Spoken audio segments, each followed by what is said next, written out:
বিসমিল্লাহির রহমানির রহিম। পরম করুণাময় ও অসীম দয়ালু আল্লাহর নামে শুরু। আলিফ লাম মিম। আলিফ লাম মিম। أحسب الناس أن يتركوا أن يقولوا آمنا وهم لا يفتنون। মানুষ কি মনে করে যে তারা একথা বলেই অব্যাহতি পেয়ে যাবে যে আমরা বিশ্বাস করি এবং তাদেরকে পরীক্ষা করা হবে না? وَلَقَدْ فَتَنَّا الَّذِينَ مِن قَبْلِهِمْ فَلَيَعْلَمَنَّ اللَّهُ الَّذِينَ صَدَقُوا وَلَيَعْلَمَنَّ الْكَاذِبِينَ। আমি তাদেরকেও পরীক্ষা করেছি যারা তাদের পূর্বে ছিল। আল্লাহ অবশ্যই জেনে নেবেন যারা সত্যবাদী এবং নিশ্চয়ই জেনে নেবেন মিথ্যুকদেরকে। أَمْ حَسِبَ الَّذِينَ يَعْمَلُونَ السَّيِّئَاتِ أَن يَسْبِقُونَا سَاءَ مَا يَحْكُمُونَ। যারা মন্দ কাজ করে তারা কি মনে করে যে তারা আমার হাত থেকে বেঁচে যাবে? তাদের ফয়সালা খুবই মন্দ।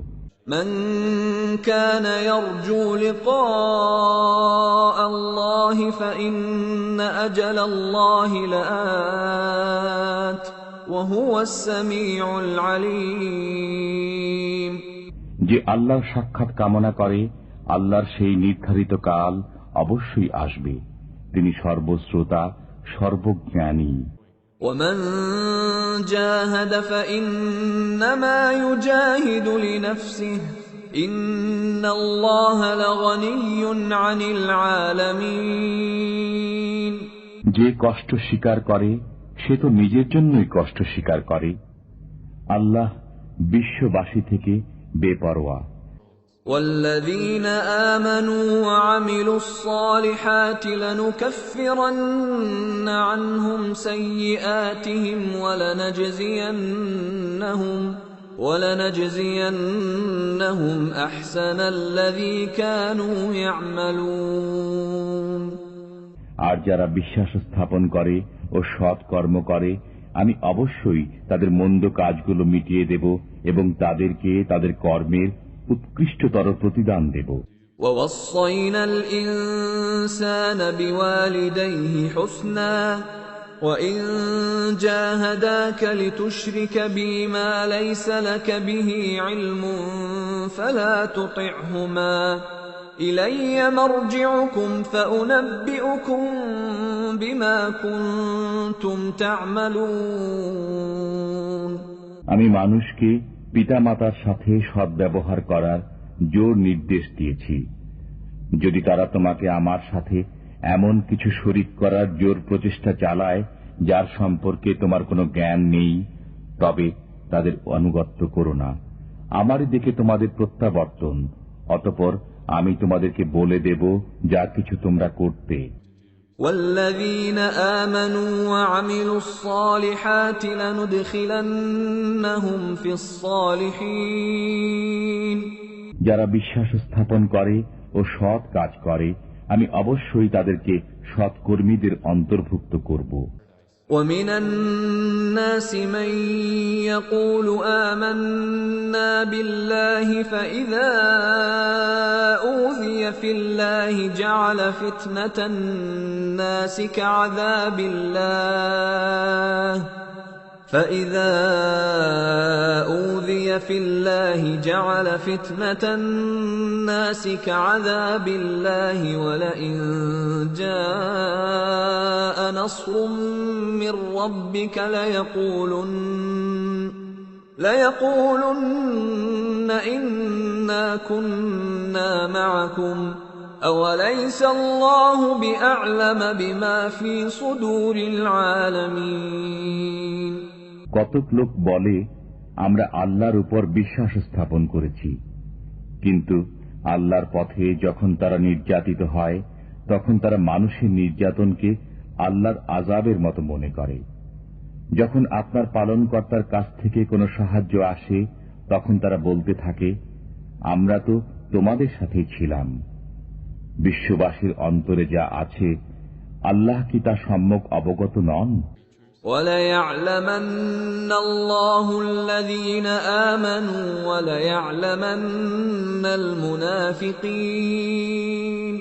আল্লাহ অবশ্যই জেনে নেবেন যারা বিশ্বাস স্থাপন করেছে এবং নিশ্চয় জেনে নেবেন যারা মুনাফিক। وَقَالَ الَّذِينَ كَفَرُوا لِلَّذِينَ آمَنُوا اتَّبِعُوا سَبِيلَنَا وَلْنَحْمِلْ خَطَايَاكُمْ وَمَا هُمْ بِحَامِلِينَ مِنْ خَطَايَاهُمْ مِنْ شَيْءٍ إِنَّهُمْ لَكَاذِبُونَ। কাফিররা মুমিনদেরকে বলে, আমাদের পথ অনুসরণ করো, আমরা তোমাদের পাপভার বহন করব। অথচ তারা তাদের পাপভার কিছুতেই বহন করবে না, নিশ্চয়ই তারা মিথ্যাবাদী। وَلَيَحْمِلُنَّ أَثْقَالَهُمْ وَأَثْقَالًا مَعَ أَثْقَالِهِمْ وَلَيُسْأَلُنَّ يَوْمَ الْقِيَامَةِ عَمَّا كَانُوا يَفْتَرُونَ। তারা নিজেদের পাপভার এবং তার সাথে আরো কিছু পাপভার বহন করবে। অবশ্য তারা যেসব মিথ্যা কথা উদ্ভাবন করে সে সম্পর্কে কিয়ামতের দিন জিজ্ঞাসিত হবে। وَلَقَدْ أَرْسَلْنَا نُوحًا إِلَى قَوْمِهِ فَلَبِثَ فِيهِمْ أَلْفَ سَنَةٍ إِلَّا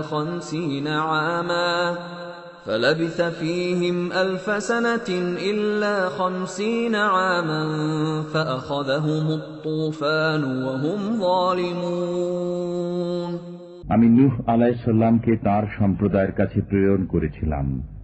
তিনি তাদের মধ্যে 50 কম 1000 বছর অবস্থান করেছিলেন। অতঃপর তাদেরকে মহাপ্লাবন গ্রাস করেছিল, তারা ছিল পাপী। فَأَنجَيْنَاهُ وَأَصْحَابَ السَّفِينَةِ وَجَعَلْنَاهَا آيَةً لِلْعَالَمِينَ। অতঃপর আমি তাকে ও নৌকা আরোহীগণকে রক্ষা করলাম এবং নৌকাকে নিদর্শন করলাম বিশ্ববাসীর জন্য। وَإِبْرَاهِيمَ إِذْ قَالَ لِقَوْمِهِ اعْبُدُوا اللَّهَ وَاتَّقُوهُ ذَلِكُمْ خَيْرٌ لَكُمْ إِن كُنتُمْ تَعْلَمُونَ। স্মরণ করো ইব্রাহিমকে, যখন তিনি তাঁর সম্প্রদায়কে বললেন, তোমরা আল্লাহর ইবাদত করো এবং তাকে ভয় করো, এটাই তোমাদের জন্য উত্তম যদি তোমরা বোঝো। إِنَّمَا تَعْبُدُونَ مِن دُونِ اللَّهِ أَوْثَانًا وَتَخْلُقُونَ إِفْكًا إِنَّ الَّذِينَ تَعْبُدُونَ مِن دُونِ اللَّهِ لَا يَمْلِكُونَ لَكُمْ رِزْقًا فَابْتَغُوا عِندَ اللَّهِ الرِّزْقَ وَاعْبُدُوهُ وَاشْكُرُوا لَهُ إِلَيْهِ تُرْجَعُونَ। তোমরা তো আল্লাহর পরিবর্তে কেবল প্রতিমারই পূজা করছো এবং মিথ্যা উদ্ভাবন করছো। তোমরা আল্লাহর পরিবর্তে যাদের ইবাদত করছো তারা তোমাদের রিজিকের মালিক নয়। কাজেই আল্লাহর কাছে রিজিক তালাশ করো, তাঁর ইবাদত করো এবং তাঁর কৃতজ্ঞতা প্রকাশ করো। তাঁরই কাছে তোমরা প্রত্যাবর্তিত হবে। وَإِن تُكَذِّبُوا فَقَدْ كَذَّبَ أُمَمٌ مِّن قَبْلِكُمْ وَمَا عَلَى الرَّسُولِ إِلَّا الْبَلَاغُ الْمُبِينُ। তোমরা যদি মিথ্যাবাদী বলো তবে তোমাদের পূর্ববর্তীরাও তো মিথ্যাবাদী বলেছে। স্পষ্টভাবে পয়গাম পৌঁছিয়ে দেওয়াই তো রসুলের দায়িত্ব। أَوَلَمْ يَرَوْا كَيْفَ يُبْدِئُ اللَّهُ الْخَلْقَ ثُمَّ يُعِيدُهُ إِنَّ ذَلِكَ عَلَى اللَّهِ يَسِيرٌ। তারা কি দেখে না যে আল্লাহ কিভাবে সৃষ্টিকর্ম শুরু করেন অতঃপর তাকে পুনরায় সৃষ্টি করবেন? এটা আল্লাহর জন্য সহজ। قُلْ سِيرُوا فِي الْأَرْضِ فَانظُرُوا كَيْفَ بَدَأَ الْخَلْقَ ثُمَّ اللَّهُ يُنشِئُ النَّشْأَةَ الْآخِرَةَ ইন্নাল্লাহা আলা কুল্লি শাইইন কাদির। বলুন, তোমরা পৃথিবীতে ভ্রমণ করো এবং দেখো কিভাবে তিনি সৃষ্টিকর্ম শুরু করেছেন, অতঃপর আল্লাহ পুনর্বার সৃষ্টি করবেন। নিশ্চয়ই আল্লাহ সবকিছু করতে সক্ষম। يعذب من يشاء ويرحم من يشاء وإليه تقلبون। তিনি যাকে ইচ্ছা শাস্তি দেন এবং যার প্রতি ইচ্ছা রহমত করেন, তারই দিকে তোমরা প্রত্যাবর্তিত হবে। وما أنتم بمعجزين في الأرض ولا في السماء وما لكم من دون الله من ولي ولا نصير।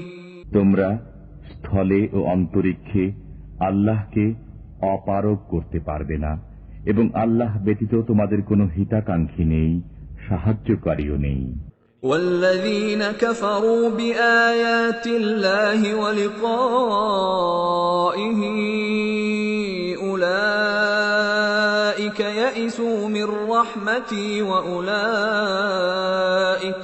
وأولئك لهم عذاب أليم।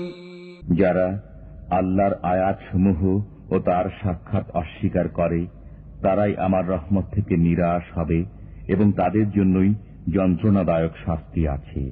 فما كان جواب قومه إلا أن قالوا اقتلوه أو حرقوه فأنجاه الله من النار إن في ذلك لآيات لقوم يؤمنون। তখন ইব্রাহিমের সম্প্রদায়ের এছাড়া কোনো জবাব ছিল না যে তারা বলল, তাকে হত্যা করো অথবা অগ্নিদগ্ধ করো। অতঃপর আল্লাহ তাকে অগ্নি থেকে রক্ষা করলেন। নিশ্চয়ই এতে বিশ্বাসী লোকদের জন্য নিদর্শনাবলী রয়েছে। وقال إنما اتخذتم من دون الله أوثانا مودة بينكم في الحياة الدنيا ثم يوم القيامة يكفر بعضكم ببعض ويلعن بعضكم بعضا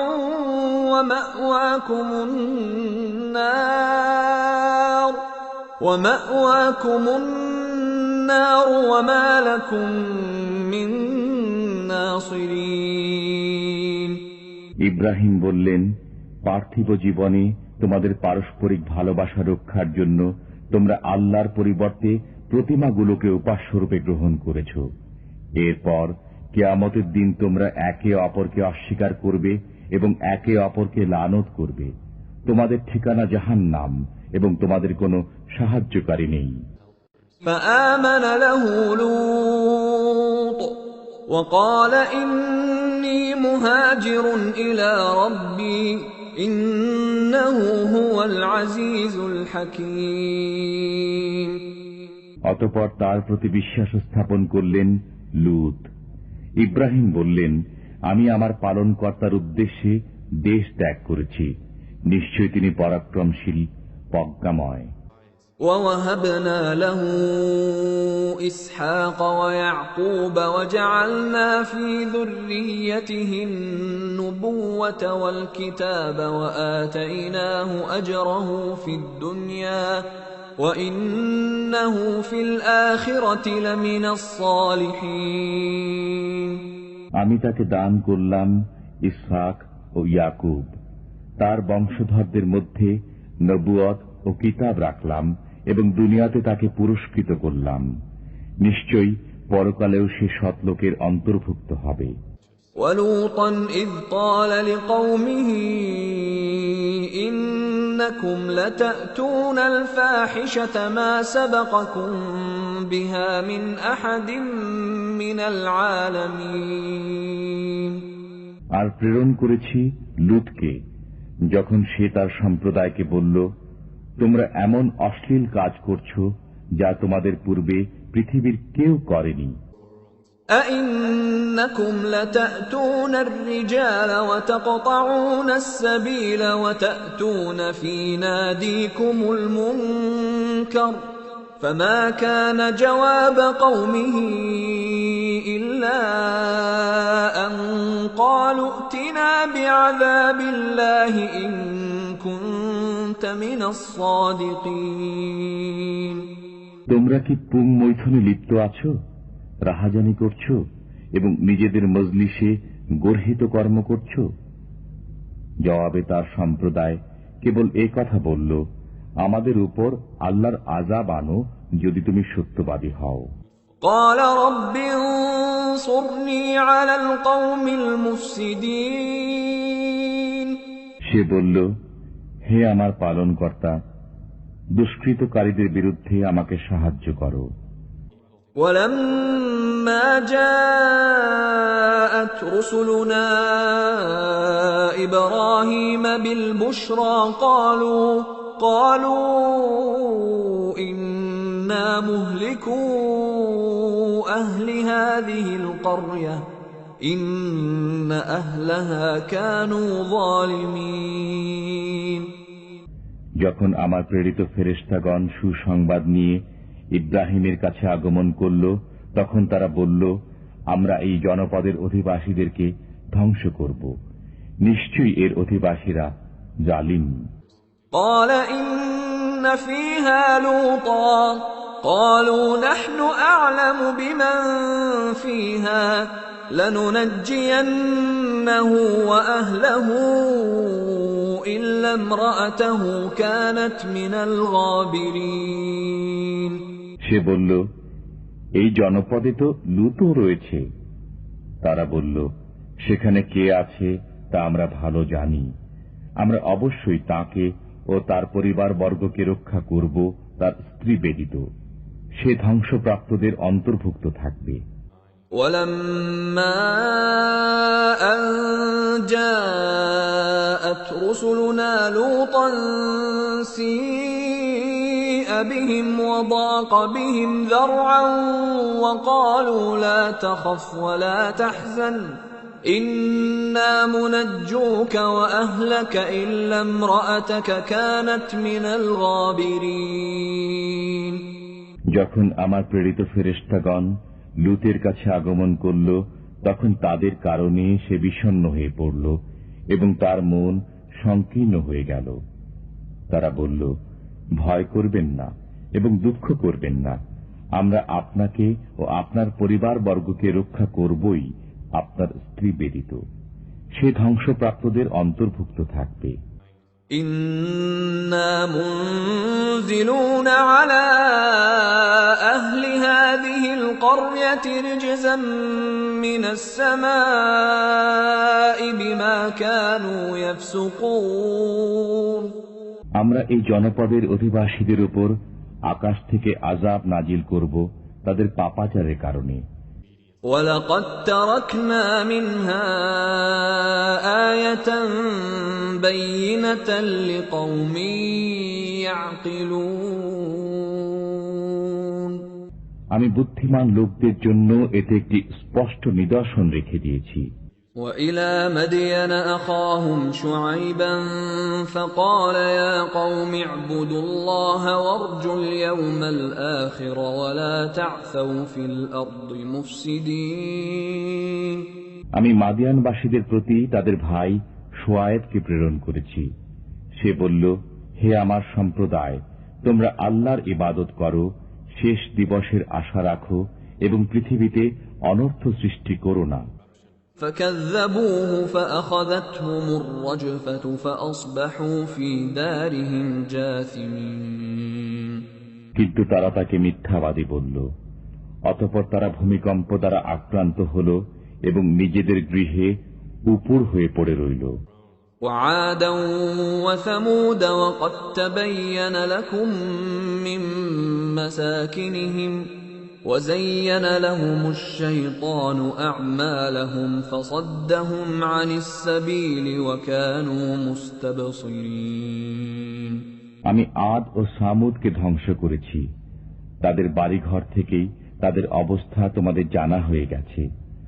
শয়তান তাদের কর্মকে তাদের দৃষ্টিতে সুশোভিত করেছিল, অতঃপর তাদেরকে সৎপথ অবলম্বনে বাধা দিয়েছিল এবং তারা ছিল হুঁশিয়ার। وقارون وفرعون وهامان ولقد جاءهم موسى بالبينات فاستكبروا في الأرض وما كانوا سابقين। আমি কারুন, ফিরাউন ও হামানকে ধ্বংস করেছি। মুসা তাদের কাছে সুস্পষ্ট নিদর্শনাবলী নিয়ে আগমন করেছিল, অতঃপর তারা দেশে দম্ভ করেছিল, কিন্তু তারা জিতে যায়নি। فَكُلًّا أَخَذْنَا بِذَنبِهِ فَمِنْهُمْ مَنْ أَرْسَلْنَا عَلَيْهِ حَاصِبًا وَمِنْهُمْ مَنْ أَخَذَتْهُ الصَّيْحَةُ وَمِنْهُمْ مَنْ خَسَفْنَا بِهِ الْأَرْضَ وَمِنْهُمْ مَنْ أَغْرَقْنَا وَمَا كَانَ اللَّهُ لِيَظْلِمَهُمْ وَلَكِنْ كَانُوا أَنفُسَهُمْ يَظْلِمُونَ। আমি প্রত্যেককেই তার অপরাধের কারণে পাকড়াও করেছি। তাদের কারো প্রতি প্রেরণ করেছি প্রস্থসহ প্রচণ্ড বাতাস, কাউকে পেয়েছে বজ্রপাতে, কাউকে আমি বিলীন করেছি ভূগর্ভে এবং কাউকে করেছি নিমজ্জিত। আল্লাহ তাদের প্রতি জুলুম করার ছিলেন না, কিন্তু তারা নিজেরাই নিজেদের প্রতি জুলুম করেছে।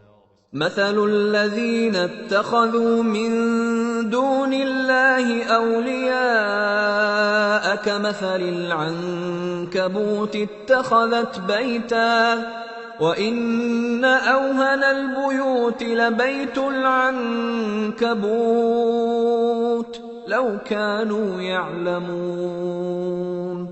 যারা আল্লাহর পরিবর্তে অপরকে সাহায্যকারী রূপে গ্রহণ করে, তাদের উদাহরণ মাকড়সা।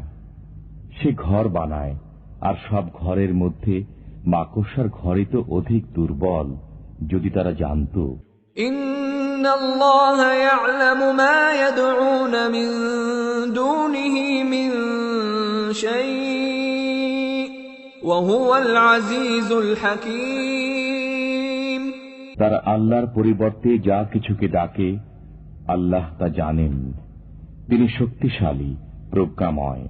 وَتِلْكَ الْأَمْثَالُ نَضْرِبُهَا لِلنَّاسِ وَمَا يَعْقِلُهَا إِلَّا الْعَالِمُونَ। এ সকল উদাহরণ আমি মানুষের জন্য দেই, কিন্তু জ্ঞানীরাই তা বোঝে।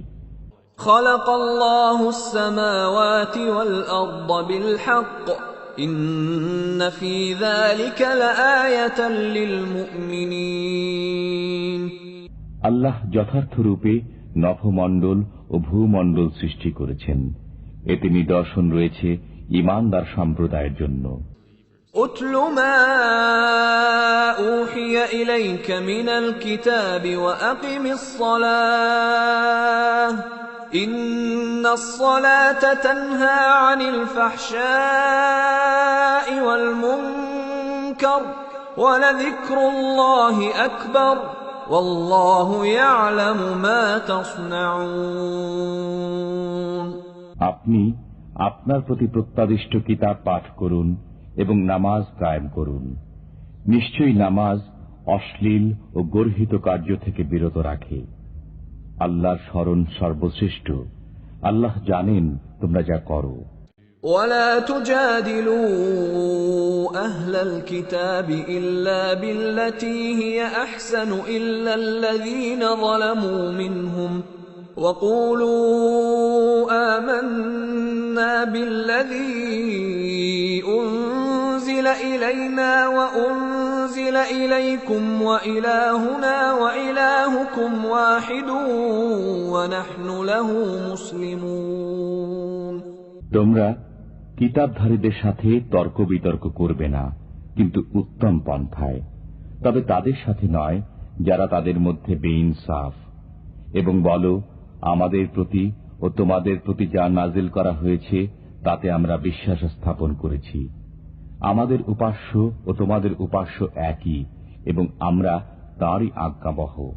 وَكَذَلِكَ أَنزَلْنَا إِلَيْكَ الْكِتَابَ فَالَّذِينَ آتَيْنَاهُمُ الْكِتَابَ يُؤْمِنُونَ بِهِ وَمِنْ هَؤُلَاءِ مَن يُؤْمِنُ بِهِ وَمَا يَجْحَدُ بِآيَاتِنَا إِلَّا الْكَافِرُونَ। এভাবেই আমি আপনার প্রতি কিতাব অবতীর্ণ করেছি। অতঃপর যাদেরকে আমি কিতাব দিয়েছিলাম তারা একে মেনে চলে, এবং মক্কাবাসীদেরও কেউ কেউ এতে বিশ্বাস রাখে। কেবল কাফিররাই আমার আয়াতসমূহ অস্বীকার করে। وَمَا كُنتَ تَتْلُو مِن قَبْلِهِ مِن كِتَابٍ وَلَا تَخُطُّهُ بِيَمِينِكَ إِذًا لَّارْتَابَ الْمُبْطِلُونَ। আপনি তো এর পূর্বে কোনো কিতাব পাঠ করেননি এবং স্বীয় দক্ষিণ হস্ত দ্বারা কোনো কিতাব লিখেননি। এরূপ হলে মিথ্যাবাদীরা অবশ্যই সন্দেহ পোষণ করত। بل هو آيات بينات في صدور الذين أوتوا العلم وما يجحد بآياتنا إلا الظالمون। বরং যাদেরকে জ্ঞান দেওয়া হয়েছে তাদের অন্তরে এই কোরআন তো স্পষ্ট আয়াত, কেবল বেইনসাফরাই আমার আয়াতসমূহ অস্বীকার করে। وقالوا لولا أنزل عليه آيات من ربه قل إنما الآيات عند الله وإنما أنا نذير مبين। তারা বলে, তার পালনকর্তার পক্ষ থেকে তার প্রতি কিছু নিদর্শন অবতীর্ণ হল না কেন? বলুন, নিদর্শন তো আল্লাহর ইচ্ছাধীন, আমি তো একজন সুস্পষ্ট সতর্ককারী মাত্র। أَوَلَمْ يَكْفِهِمْ أَنَّا أَنزَلْنَا عَلَيْكَ الْكِتَابَ يُتْلَى عَلَيْهِمْ إِنَّ فِي ذَلِكَ لَرَحْمَةً وَذِكْرَى لِقَوْمٍ يُؤْمِنُونَ। এটা কি তাদের জন্য যথেষ্ট নয় যে আমি আপনার প্রতি কিতাব নাজিল করেছি, যা তাদের কাছে পাঠ করা হয়? এতে অবশ্যই বিশ্বাসী লোকদের জন্য রহমত ও উপদেশ আছে। قُلْ كَفَى بِاللَّهِ بَيْنِي وَبَيْنَكُمْ شَهِيدًا يَعْلَمُ مَا فِي السَّمَاوَاتِ وَالْأَرْضِ وَالَّذِينَ آمَنُوا بِالْبَاطِلِ وَكَفَرُوا بِاللَّهِ أُولَئِكَ هُمُ الْخَاسِرُونَ। বলুন, আমার মধ্যে ও তোমাদের মধ্যে আল্লাহই সাক্ষীরূপে যথেষ্ট। তিনি জানেন যা কিছু নভমণ্ডলে ও ভূমণ্ডলে আছে, আর যারা মিথ্যায় বিশ্বাস করে ও আল্লাহকে অস্বীকার করে তারাই ক্ষতিগ্রস্ত।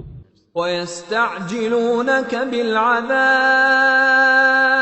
وَلَوْلَا أَجَلٌ مُّسَمًّى لَّجَاءَهُمُ الْعَذَابُ وَلَيَأْتِيَنَّهُم بَغْتَةً وَهُمْ لَا يَشْعُرُونَ।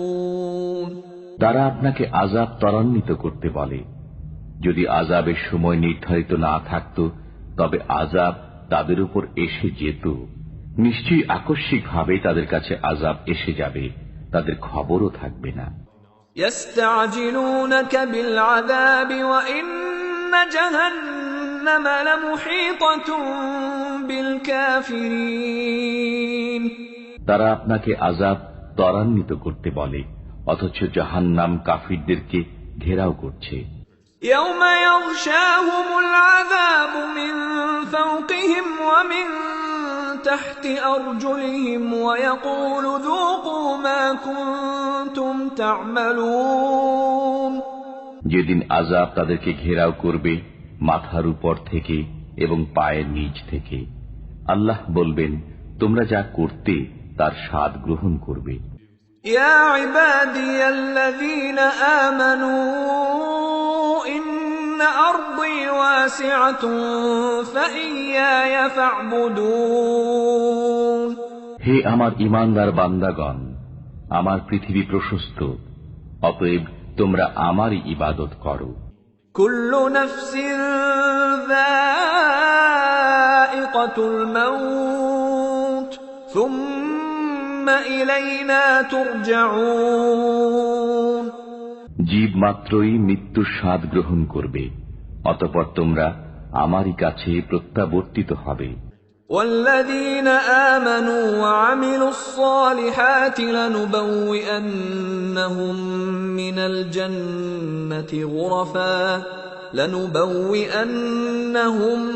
من الجنة غرفا تجري من تحتها الأنهار خالدين فيها نعم أجر العاملين যারা বিশ্বাস স্থাপন করে ও সৎকর্ম করে, আমি অবশ্যই তাদেরকে জান্নাতের সুউচ্চ প্রাসাদে স্থান দেব, যার তলদেশে নদী প্রবাহিত, সেখানে তারা চিরকাল থাকবে।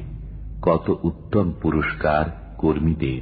الذين صبروا وعلى ربهم يتوكلون যারা সবর করে এবং তাদের পালনকর্তার উপর ভরসা করে। وكأي من دابة لا تحمل رزقها الله يرزقها وإياكم وهو السميع العليم এমন অনেক জন্তু আছে যারা তাদের খাদ্য সঞ্চিত রাখে না, আল্লাহ রিজিক দেন তাদেরকে এবং তোমাদেরকেও। তিনি সর্বশ্রোতা, সর্বজ্ঞ। وَلَئِن سَأَلْتَهُم مَّنْ خَلَقَ السَّمَاوَاتِ وَالْأَرْضَ وَسَخَّرَ الشَّمْسَ وَالْقَمَرَ لَيَقُولُنَّ اللَّهُ فَأَنَّى يُؤْفَكُونَ যদি আপনি তাদেরকে জিজ্ঞাসা করেন, কে নভমণ্ডল ও ভূমণ্ডল সৃষ্টি করেছে, চন্দ্র ও সূর্যকে কর্মে নিয়োজিত করেছে, তবে তারা অবশ্যই বলবে আল্লাহ। তাহলে তারা কোথায় ঘুরে বেড়াচ্ছে? আল্লাহু ইয়াবসুতুর রিজকা লিমান ইয়াশাউ মিন ইবাদিহি ওয়া ইয়াকদিরু লাহু ইন্নাল্লাহা বিকুল্লি শাইইন আলীম। আল্লাহ তার বান্দাদের মধ্যে যার জন্য ইচ্ছা রিজিক প্রশস্ত করে দেন এবং যার জন্য ইচ্ছা হ্রাস করেন। নিশ্চয়ই আল্লাহ সর্ববিষয়ে সম্যক পরিজ্ঞাত। وَلَئِن سَأَلْتَهُم مَّن نَّزَّلَ مِنَ السَّمَاءِ مَاءً فَأَحْيَا بِهِ الْأَرْضَ مِن بَعْدِ مَوْتِهَا لَيَقُولُنَّ اللَّهُ قُلِ الْحَمْدُ لِلَّهِ بَلْ أَكْثَرُهُمْ لَا يَعْقِلُونَ যদি আপনি তাদেরকে জিজ্ঞাসা করেন, কে আকাশ থেকে বাড়ি বর্ষণ করে, অতঃপর তা দ্বারা মৃত্তিকাকে তার মৃত হওয়ার পর সঞ্জীবিত করে, তবে তারা অবশ্যই বলবে আল্লাহ। বলুন, সমস্ত প্রশংসা আল্লাহরই, কিন্তু তাদের অধিকাংশই তা বুঝে না। وَمَا هَٰذِهِ الْحَيَاةُ الدُّنْيَا إِلَّا لَهْوٌ وَلَعِبٌ وَإِنَّ الدَّارَ الْآخِرَةَ لَهِيَ الْحَيَوَانُ لَوْ كَانُوا يَعْلَمُونَ এই পার্থিব জীবন ক্রীড়া কৌতুক বই তো কিছুই নয়, পরকালের গৃহই প্রকৃত জীবন, যদি তারা জানত।